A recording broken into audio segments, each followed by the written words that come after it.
নানান ঘটনা ঘটেছে ও অনেক ঘটনা ঘটছে, সবকিছুকে ছাপিয়ে এবার রূপসা কৃষি ব্যাংকের গেট ও লকার ভেঙে লুট হয়েছে ১৬ লাখ টাকা। ব্যাংকের পূর্ব রূপসা ঘাট শাখায় ১৫ আগস্ট এই ঘটনা ঘটে। তবে সঠিক কোন সময় এ ঘটনা ঘটেছে তা নিশ্চিত করা যায়নি। ব্যাংকের এই শাখা কার্যালয়টি পূর্বরূপসা পেট্রোল পাম্প ও পূর্বরূপসা বাসস্ট্যান্ড পুলিশ ফাঁড়ির নিকটে খুলনা মোংলা মহারকের পাশে অবস্থিত। ব্যাংকের সিকিউরিটি আবুল কাশেম সারাদিন পর রাত ১০টার দিকে ব্যাংকে এসে দেখেন মেইন গেটের তালা ভাঙা।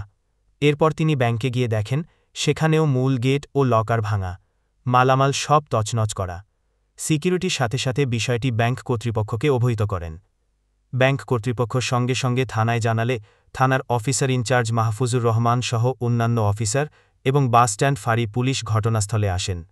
ব্যাংকে ছুটে আসেন ব্যাংকের ক্যাশিয়ার সহ অন্যান্য কর্মকর্তাবৃন্দ। এছাড়া স্থানীয় বিএনপি নেতৃবৃন্দ ও ইউপি চেয়ারম্যান সহ স্থানীয় গণ্যমান্য ব্যক্তিবৃন্দ ছুটে আসেন ব্যাংকে। ব্যাংকের ভিতর ছাড়াও ভিড় জমে বাইরে। এ সময় ব্যাংকের ক্যাশিয়ার পুলিশের উপস্থিতিতে লেজার ও ক্যাশ মিলিয়ে দেখেন ১৬ লাখ টাকা নেই। ব্যাংকে লুটপাট চালানোর আগে দুর্বৃত্তরা প্রতিটি সিসিটিভি ক্যামেরার উপর রুমাল দিয়ে ঢেকে দেয়। তারপরও ব্যাংক কর্তৃপক্ষ সিসিটিভি ফুটেজ থেকে দুর্বৃত্তদের শনাক্ত করার চেষ্টা চালাতে থাকেন। রাত ১২টায় এ রিপোর্ট লেখা পর্যন্ত অপরাধী চিহ্নিত করা যায়নি। ব্যাংকের সিকিউরিটি আবুল কাশেম জানায় তার স্ত্রী অসুস্থ থাকার কারণে সারাদিন সে ব্যাংকে ছিল না। তবে বেলা ২টার দিকে একবার এসে দেখেছে সব ঠিকঠাক আছে।